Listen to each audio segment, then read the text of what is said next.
आज का टॉपिक है PPE, house keeping and safe lifting. क्या होता है PPE? PPE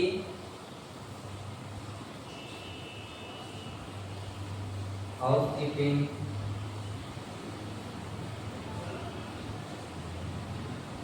and safe PPE जिसका full form personal protective equipment होता है। पर्सनल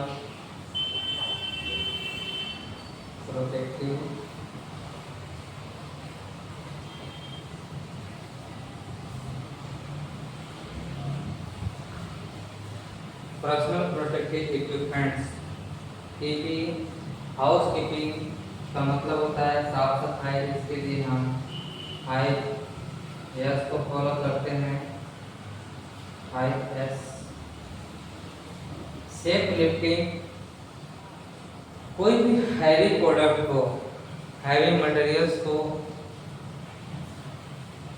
ऊपर उठाने के लिए या एक जगह से दूसरी जगह पे शिफ्ट करने के लिए, मूव करने के लिए हमें उसे सुरक्षा पूर्वक मूव करने की जरूरत होती है। कैसे मूव करते हैं वो सभी चीजें इस सेफ लिफ्टिंग में हम पढ़ेंगे। तो ये जो हमारा टॉपिक है आज का, ये टॉपिक पूरा सुरक्षा से संबंधित है। वो कौन सी है? तो पीपीई है, जो पर्सनल प्रोटेक्टिव इक्विपमेंट, जिसका फुल फॉर्म होता है पर्सनल मतलब व्यक्तिगत, प्रोटेक्टिव मतलब सुरक्षा, और इक्विपमेंट्स मतलब उपकरण, मतलब ऐसा उपकरण जो व्यक्ति के निजी या व्यक्तिगत सुरक्षा के जो साधन होते हैं, इक्विपमेंट्स होते हैं, या उसी को उपकरण बोलते हैं, उसी को हम पीपीई बोलते हैं।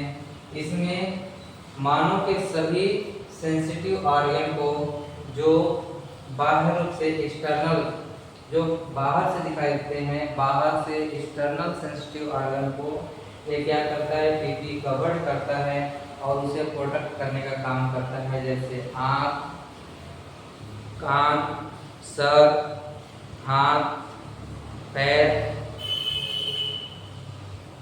ये सभी ऑर्गन को, इसकी सभी पार्ट को प्रोटेक्ट करने के लिए हम पीपीई का प्रयोग करते हैं। जो कि इसमें अलग अलग उपकरण होते हैं जो अलग अलग पार्टों को, अलग अलग अंगों को प्रोटेक्ट करने का काम करते हैं। वहीं पर फिर आता है हाउस कीपिंग। हाउस कीपिंग का मतलब है साफ सफाई से। हम जिस भी कार्यस्थल पे कार्य कर रहे होते हैं, उस कार्यस्थल की साफ सफाई करना अनिवार्य होता है। उस साफ सफाई के लिए हम 5S जैपनीज सिस्टम, जापानी प्रणाली का प्रयोग करते हैं, और उस 5S के माध्यम से हम साफ सफाई का कार्य करते हैं। तो ये होता है हाउस कीपिंग। अगला है सेफ लिफ्टिंग। इसमें हम किसी भी कार्य स्थल पे जब काम कर रहे होते हैं तो कुछ हैवी प्रोडक्ट होते हैं।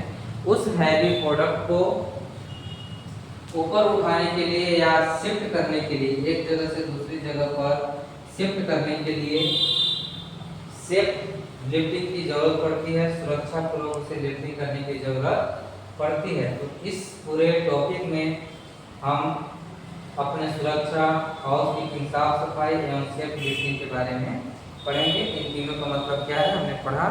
अब हम विस्तृत से पढ़ते हैं कि ये पीपीई क्या होते हैं। पीपीई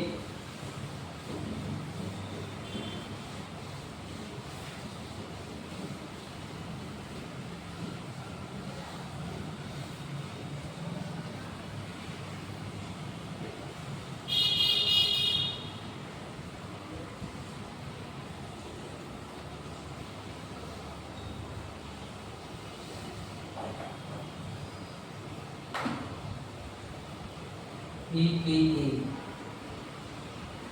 जिसका फुल फॉर्म पर्सनल प्रोटेक्टिव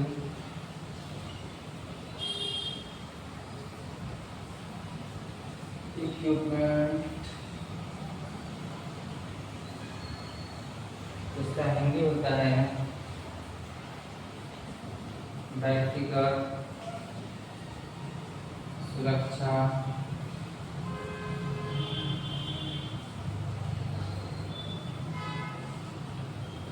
उपकरण। पर्सनल प्रोटेक्टिव इक्विपमेंट, व्यक्तिगत सुरक्षा उपकरण। यह ऐसा उपकरण होते हैं जो किसी भी कार्य स्थल पर कार्य करते समय जो उत्पन्न होने वाले वर्क प्लेस में जो उत्पन्न होने वाले हजार्ड्स हैं, जो खतरे हैं, उन खतरों से हमें क्या करता है, सेफ्टी प्रदान करता है, सुरक्षा प्रदान करता है। ये हमारे शरीर के विभिन्न अंगों के लिए विभिन्न अलग अलग प्रकार के पीपी, अलग अलग प्रकार के नहीं, पीपी के जो अलग अलग उपकरण होते हैं उसे हम पढ़ते हैं। तो पीपी में हमारा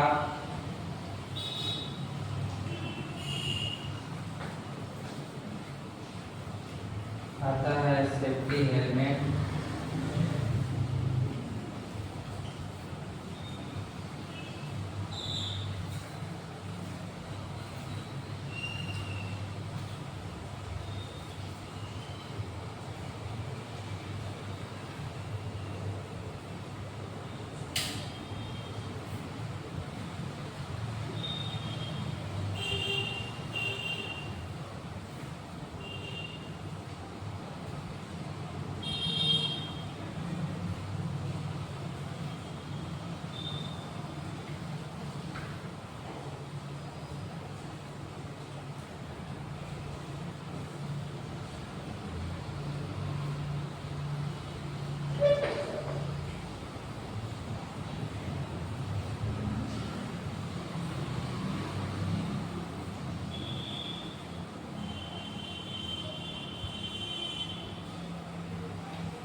तो पीपी में कौन कौन से उपकरण आते हैं। तो सबसे हम ऊपर अपने सर की बात करें तो हेलमेट, सेफ्टी हेलमेट, जो कि हमारे हेड को सुरक्षा देता है, हमारे हेड को सुरक्षा देता है। एक ऐसी सुरक्षा देता है कि जब हम किसी वर्क प्लेस पे कार्य कर रहे होते हैं, किसी भी कार्य स्थल पे कार्य कर रहे होते हैं, तो वहां पे ऊपर में भी कार्य होते रहते हैं, या ऐसे कि हमारे जो शरीर का जो ऊपर जो सर है, वो सर को अगर छोटे कील वगैरह भी अगर सर पे पड़ते हैं तो उस पर चोट होने के नुकसान ज़्यादा होंगे, क्योंकि हमारा जो सर होता है, हेड होता है, ये बहुत ही सेंसिटिव पार्ट होता है। इसमें चोट लगने से उसमें जो कोशिकाएं होती हैं, अगर वो कोशिका डैमेज हो जाती है तो कोशिकाएं हमारे फिर से रिकवर नहीं होते हैं, नई कोशिका का जन्म नहीं होता है। इसलिए उसका रिकवर हो पाना, उस मतलब सर का जो सेल्स है उसका रिकवर हो पाना मुश्किल हो जाता है। इसलिए इस सेंसिटिव पार्ट को, इस सेंसिटिव भाग को, इस अंग को सुरक्षित करना ज़्यादा अनिवार्य होता है। तो इसके लिए हम सेफ्टी हेलमेट का प्रयोग करते हैं। तो सेफ्टी हेलमेट का प्रयोग हम अपने सर की सुरक्षा के लिए करते हैं। अगला है ईयर प्लग। ईयर प्लग जो कि एक किसको प्रोटेक्ट करता है, अपने ईयर को प्रोटेक्ट करता है। ईयर मतलब अपने कान को प्रोटेक्ट करता है। कान को कैसे प्रोटेक्ट करता है, तो कान को सुरक्षित रखता है, कान को सुरक्षित रखता है। कान को कैसे सुरक्षित रखता है, कान की सुरक्षा की जरूरत क्यों पड़ती है, तो हम जिस भी कार्यस्थल पे कार्य कर रहे होते हैं और वो अगर कार्यस्थल हमारा शोरगुल वाला स्थान है, जहाँ पे शोरगुल होने की चांसेस बहुत अधिक होती है, वहाँ पे अधिक शोरगुल हो रहा होता है, तो हमारा कान भी एक संवेदनशील अंग है और यह अधिक शोरगुल वाले स्थान पे रेगुलर नियमित रूप से रहने पर यह हमारा कान को डैमेज कर सकता है और हमारा कान खराब हो सकता है और आने वाले दिन में हमको सुनाई नहीं देगा। तो इस कान को प्रोटेक्ट करने के लिए हम ईयर प्लग का इस्तेमाल करते हैं और ये ईयर प्लग ध्वनि को क्या करता है, ऑब्जर्व करता है और ध्वनि को कान में जाने से रोकता है, जिससे यह हमारा कान को सुरक्षित रखता है और कान में कोई प्रकार की हानियां या कान को कोई प्रकार का नुकसान नहीं होता। तो ईयर प्लग का काम होता है अपने कान को सुरक्षा रखना। अगला है सेफ्टी गॉगल्स।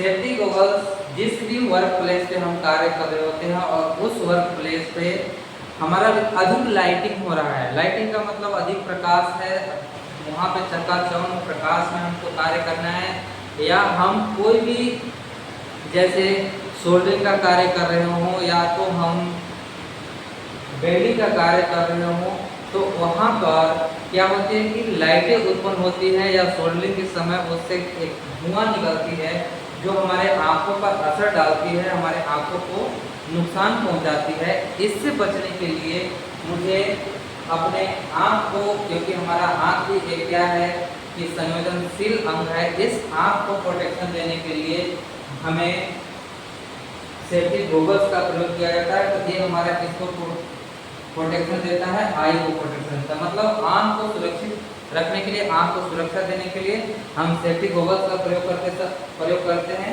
और इसकी प्रयोग कहाँ पे करने की जरूरत पड़ती है, तो हम जिस भी कार्यस्थल पे कार्य कर रहे होते हैं उस कार्यस्थल पर अगर ज़्यादा प्रकाश है तो वह ज़्यादा प्रकाश भी हमारे आँखों को प्रभावित करती है, या हम सोल्डरिंग कर रहे होते हैं या तो हम वेल्डिंग कर रहे होते हैं, उस स्थिति में मुझे सेफ्टी गॉगल्स का प्रयोग करना चाहिए। सोल्डरिंग और वेल्डिंग के समय क्यों ऐसा करना चाहिए, क्योंकि हम जब वेल्डिंग करते हैं तो वहाँ से भी हमारा तेज प्रकाश उत्पन्न होती है, चिंगारियाँ उत्पन्न होती हैं, और उसके साथ साथ अगर हम सोल्डरिंग करते हैं तो उस सोल्डरिंग के दौरान उससे एक धुआं निकलता है, और धुआं जो हमारे आंखों में जाकर के हमारे आंखों को प्रभावित करता है। इससे बचने के लिए, आंख को सुरक्षित देने के लिए हम सेफ्टी गॉगल्स का प्रयोग करते हैं। इसके बाद अगला है नोज मास्क। नोज मास्क, हम जिस भी कार्यस्थल पे काम कर रहे हैं उस कार्यस्थल पर अगर डस्ट है, धूल है, धूल उड़ रहे हो, तो हमारे नाक के माध्यम से, हमारे श्वास के माध्यम से हमारे अंदर शरीर में प्रवेश करता है, और हमारे शरीर के जो अंग होते हैं, जो श्वसन अंग होते हैं, फेफड़े को क्या करता है, नुकसान पहुंचाता है, उसको प्रभावित करता है। तो उससे बचने के लिए हम नोज मास्क का प्रयोग करते हैं। ये हमारे किसको प्रोटेक्ट करता है, नोज के द्वारा, या हमारा लंग्स मतलब फेफड़े को प्रोटेक्ट करता है, क्योंकि वह जब हम नोज मास्क का प्रयोग करते हैं तो हम उससे धूल कण हमारे अंदर प्रवेश नहीं करते और हमको सुरक्षा मिलती है। अगला है रिफ्लेक्टिव जैकेट। ये रिफ्लेक्टिव जैकेट आमतौर पे हमेशा यातायात के हिसाब से किया जाता है। यह रिफ्लेक्टिव जैकेट क्या होता है कि यह एक ऐसी जैकेट होती है जिस पर रेडियम की पट्टी लगी होती है, उसमें एक जैकेट होता है या जालीदार जैकेट होती है, और इसके ऊपर एक रेडियम की पट्टी लगी होती है। इस रेडियम की पट्टी लगे होने से क्या होता है कि जब प्रकाश की किरणें इस पर पड़ती है तो प्रकाश के पड़ने से यह रेडियम की पट्टी होती है जो ये प्रकाश को परावर्तित करती है। प्रकाश के परावर्तन से ये चमकता हुआ दिखाई देता है, यानी कि जब भी इस पर प्रकाश पड़ता है तो यह प्रकाश को रिफ्लेक्ट करता है, तो इसलिए चमकता हुआ प्रतीत होता है, जिससे यह पता चलता है कि सामने कोई व्यक्ति है या सामने कोई व्यक्ति कार्य कर रहा है। तो इसकी हमारी वर्क प्लेस पे क्या जरूरत है, इस रिफ्लेक्टिव जैकेट का हमारे वर्क प्लेस पे क्या जरूरत है। तो जब हम किसी वर्क प्लेस पे काम कर रहे होते हैं तो वहाँ पे बहुत सारी गाड़ियाँ भी आती रहती हैं, तो इसमें क्या होता है कि जब कोई व्यक्ति वहाँ पे काम कर रहा होता है तो अगर गाड़ियाँ जाएंगी तो गाड़ियों में लाइट होती है, गाड़ियों में जो लाइट लगी होती है वो लाइट जब उस व्यक्ति के ऊपर पड़ता है तो वो रिफ्लेक्टिव जैकेट अगर पहना है तो उस पर ये लाइट पड़ती है तो वो लाइट को क्या करता है, रिफ्लेक्ट करता है, परावर्तित करता है, जिससे वहाँ पे चमकता हुआ दिखाई देता है। इससे यह प्रतीत होता है कि सामने कोई व्यक्ति कार्य कर रहा है। तो इस रिफ्लेक्टिव जैकेट का यही काम है कि यह रिफ्लेक्टिव, इसका नाम इसीलिए पड़ा क्योंकि यह परावर्ती होता है, यह प्रकाश का परावर्तन करता है, प्रकाश को रिफ्लेक्ट करता है, जिससे ये चमकते हुए दिखाई देता है, और इससे यह पता चलता है कि सामने कुछ है, सामने कोई काम कर रहा है।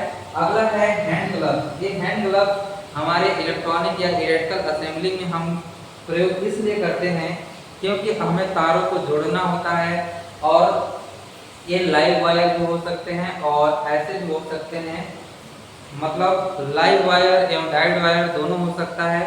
तो लाइव वायर हो या डाइड वायर हो, तो दोनों पे लाइव वायर के केस में ये हैंड ग्लव जो होते हैं वो रबर के बने होते हैं। ये रबर क्या होता है कि विद्युत रोधी होता है, यह इंसुलेटेड होता है, इस पर पावर की सप्लाई नहीं होती है।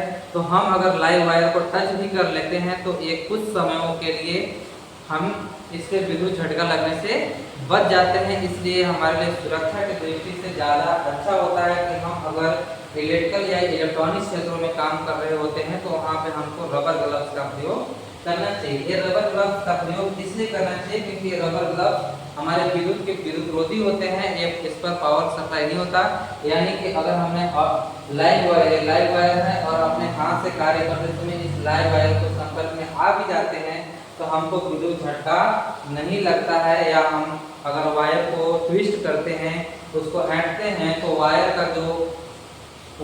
जो होता है वो हमारे हाथों में चुभता नहीं है। इसलिए हमें रबर हैंड ग्लव्स का प्रयोग करना चाहिए। अगला है सेफ्टी शूज। जब हम किसी भी वर्क प्लेस पे काम करते हैं तो वहाँ पे हो सकता है कि कोई केबल बिछी हो या कोई टुकड़े पड़े हो, कोई मेटल पार्ट पड़ा हो तो वो हमारे पैरों में चुभ सकता है, या कोई डैमेज वायर हो जिस पर हम गलती से चढ़ जाते हैं तो वहाँ पर विद्युत झटके लगने के चांसेस बहुत अधिक होते हैं। अगर ये सेफ्टी शूज हम नहीं पहने रहेंगे तो हमको विद्युत झटका लग सकता है। ये सेफ्टी शूज पहनने से क्या होता है कि उसका जो सोल होता है वो रबर का बना होता है और उसके आगे की ओर क्या होती है, एक स्टील की कटोरी लगी होती है, जिससे क्या होता है कि जब कोई अगर छोटी वस्तु भी उसके पैर पे गिर जाता है तो आगे की ओर जो स्टील लगी होती है उसके लगे होने से पैर दबने से या पैर में चोट लगने से, इंजरी होने से बच जाते हैं। और अगर किसी क्षतिग्रस्त केबल पे हम चढ़ भी जाते हैं तो उस स्थिति में वहाँ पे विद्युत झटके लगने के चांसेस बहुत कम होते हैं, यानी कि विद्युत झटका मुझे नहीं लगता और मुझे विद्युत झटका लगने से हम बच जाते हैं। इसलिए वहाँ पे सेफ्टी शूज का प्रयोग करते हैं। तो ये था हमारा पीपी मतलब पर्सनल प्रोटेक्टिव इक्विपमेंट, जो व्यक्ति के सिर्फ उसके व्यक्तिगत सुरक्षा के दृष्टि से उपयोग में लिए जाते हैं। इसे हम बोलते हैं पीपी। ये पीपी का प्रयोग हम क्यों करते हैं, तो पीपी का प्रयोग क्यों किया जाता है, तो सिर्फ और सिर्फ अपनी व्यक्तिगत सुरक्षा के लिए किया जाता है। इसमें अपने सभी संवेदी अंगों को, अपने शरीर के सभी सेंसिटिव जो पार्ट होते हैं, जो अंग होते हैं, उनको सुरक्षा देने के लिए हम पर्सनल प्रोटेक्टिव इक्विपमेंट मतलब पीपीई का प्रयोग करते हैं। तो आगे हम पढ़ते हैं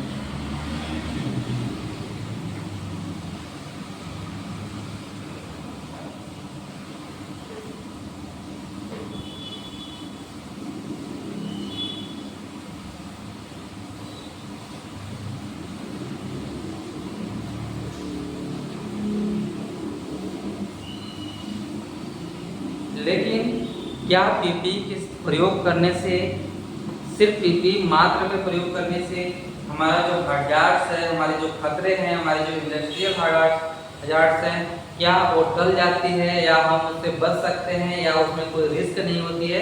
रिस्क को कम किया जा सकता है, बचा नहीं जा सकता है। इसलिए हम इसकी एक कुछ लिमिटेशन होती है कि पीपी की क्या लिमिटेशंस है, क्या इसकी सीमाएं हैं। हमें उस सीमा का भी ध्यान रखना है कि ऐसा नहीं कि ये इसके मात्र प्रयोग से हम हजार्ड को टाल सकते हैं, हम खतरे को टाल सकते हैं, नहीं, सिर्फ रिस्क को कम किया जा सकता है। इसलिए हम इसकी लिमिटेशंस पढ़ते हैं कि पीपी की लिमिटेशंस क्या है। पीपीई की सीमाएं,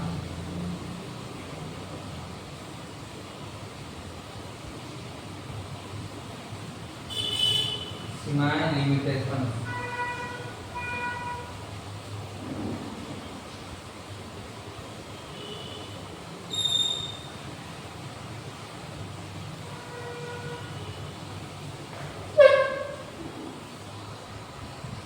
पीपी की जो लिमिटेशंस हैं, इसकी जो सीमाएं हैं, ये ऐसा नहीं कि सिर्फ ये हजार्ड को खत्म करते हैं हम, जो इस पीपी का प्रयोग करने से हमारी खतराएं टल सकती है, नहीं, ये उस रिस्क को कम कर सकता है। तो इसके लिए मुझे हजार्ड को कंट्रोल करना होता है। तो यानी कि हजार्ड कंट्रोल करें,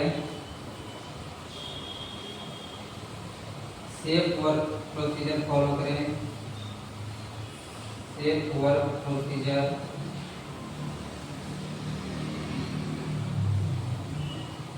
फॉलो करें, फिर रिक्वायर्ड पीपी यूज करें, required PP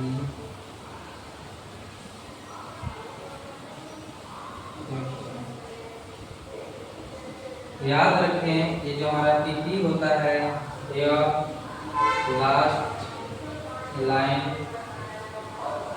line of defence प्रयोग करना चाहिए। पीपी ऐसा नहीं कि हजार्ड्स को खत्म कर देते हैं, पीपी प्रयोग मात्र से हजार्ड्स खत्म हो जाती है, नहीं, रिस्क कम होते हैं। इससे हमें हजार्ड को कंट्रोल करना आवश्यक होता है, हजार्ड को कंट्रोल करते हैं। सेफ वर्क प्रोसीजर फॉलो करें, हमें सेफ्टी का ध्यान रखते हुए उसके वर्क प्रोसीजर जो होता है सेफ वर्क प्रोसीजर को फॉलो करना चाहिए, उसका अनुसरण करना चाहिए ताकि हजार्ड जैसी समस्याएं या हजार्ड जैसी स्थिति उत्पन्न ना हो। इसके लिए हम जिस भी कार्य स्थल पर कार्य कर रहे होते हैं तो हमें अपने कार्य के अकॉर्डिंग हम कौन सा कार्य कर रहे हैं, यहाँ पे कौन से हजार्ड्स उत्पन्न हो सकते हैं, किसकी संभावना है, उसके अनुसार हमें रिक्वायर्ड पीपी का प्रयोग करना चाहिए। लेकिन यह हमें ध्यान हमेशा रखना चाहिए कि हमारा जो पीपी है ये PP last line of defence, हमारी सुरक्षा का ये लास्ट लाइन है। तो ये था पीपी, जिसके पीपी के बारे में हमने चर्चा किया और पीपी का लिमिटेशंस को जाने। अब हम आगे बढ़ते हैं हाउस कीपिंग। ये हाउस कीपिंग क्या है और एक गुड हाउस कीपिंग कैसे किया जा सकता है।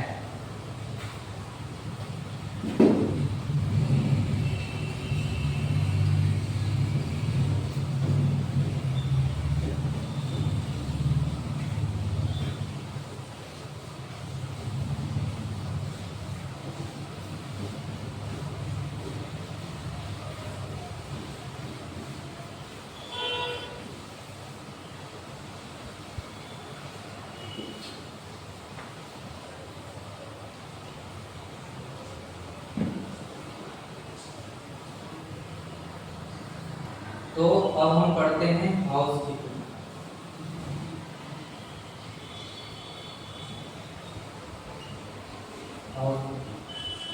ये हाउस कीपिंग क्या है? तो हाउस कीपिंग का सीधा मतलब साफ सफाई से है कि हमें अपने कार्यस्थल को सेफ रखना चाहिए, साफ रखना चाहिए। तो ये हमें क्या क्या अपने कार्यस्थल को कैसे हाउस कीपिंग की जाती है, तो इसमें हमारा जो वर्क प्लेस है तो क्लीन होना चाहिए, इसके बाद ऑर्गेनाइज होना चाहिए,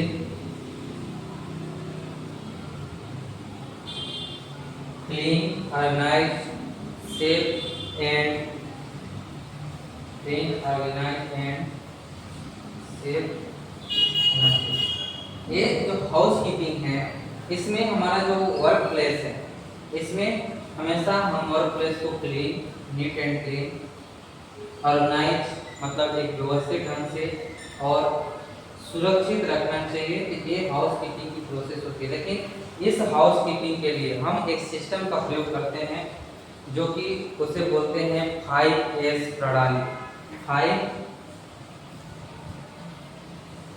5S प्रणाली, ये 5S प्रणाली जिसे हम 5S सिस्टम बोलते हैं।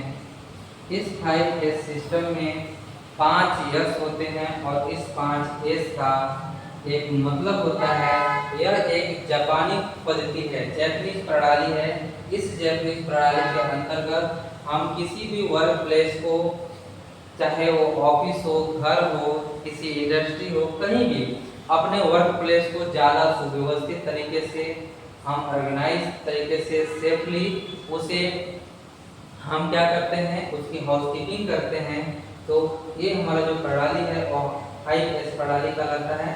इसकी शुरुआत जापान से हुआ था, इसलिए इसे हम जापानीज सिस्टम भी बोलते हैं। इससे क्या होता है कि हमारे कार्यस्थल पर हमारे जो प्रोडक्ट है उस प्रोडक्ट की गुणवत्ता एवं हमारे कार्यस्थल की जो क्वालिटी होती है, हमारे ऑर्गेनाइजेशन की जो क्वालिटी होती है वो इम्प्रूव करती है। तो हमें इस 5S में हमें 5S के बारे में जानना है।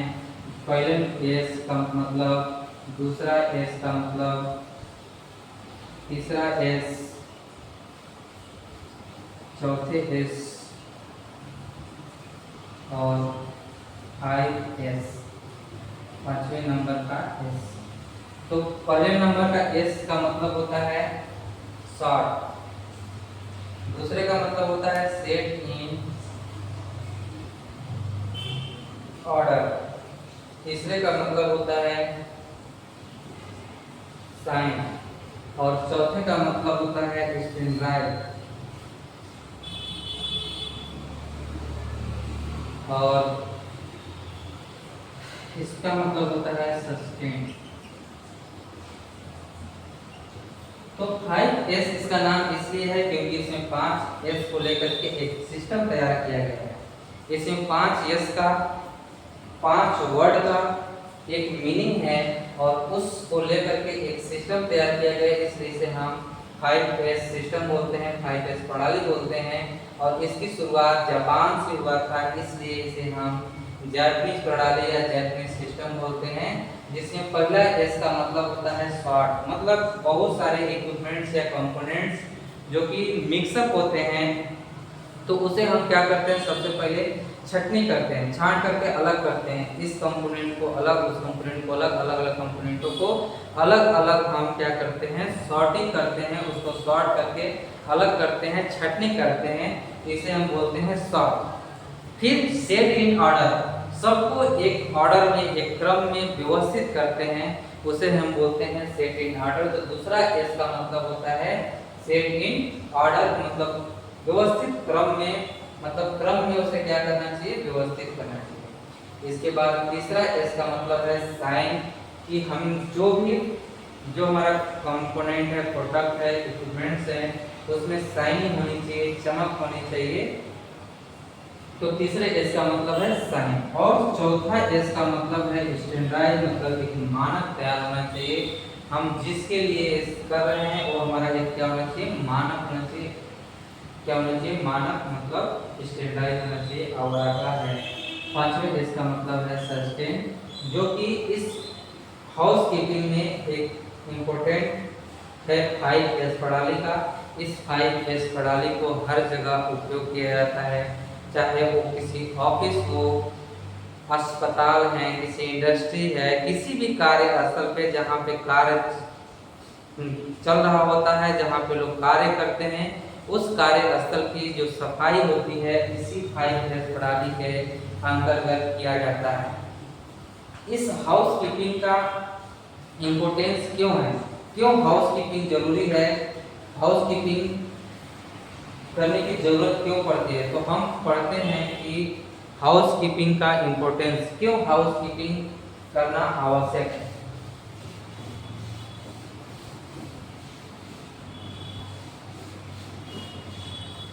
हाउस कीपिंग का इम्पोर्टेंस,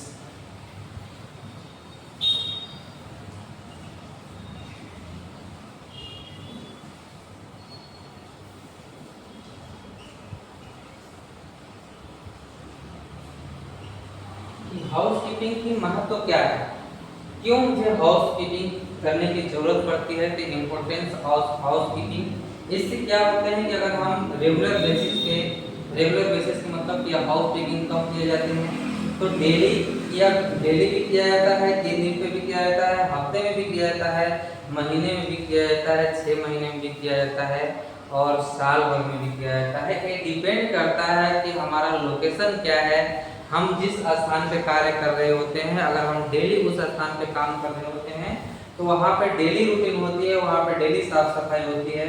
अगर वहाँ पे डेली कार्य नहीं होता तो वहाँ पे कुछ जगहों पे 3 दिन में भी सफाई होती है, कुछ जगहों पे 1 हफ्ते में भी होती है और कहीं पे 1 महीने में भी होती है और किसी जगह की सफाई 3 महीने में भी होती है और किसी की जगह की सफाई साल में 1 बार होती है। इस तरह से हाउस कीपिंग किया जाता है। कि इससे क्या होता है कि अगर हम डेली करते हैं तो वहाँ पे जो हमारे अनावश्यक मटेरियल्स पड़े होते हैं तो उससे हमारे स्लिप होने के चांसेस बहुत अधिक होते हैं। तो इससे बचने के लिए, मतलब अगर हम हाउस कीपिंग डेली करते हैं तो वहाँ पे स्लिप वगैरह होने की चांसेस बहुत कम होती है। और वहाँ पे हायर रिस्क, अगर ज़्यादा मतलब हाउस कीपिंग हम डेली कर रहे हैं तो वहाँ पे जो हमारा आग लगने की जो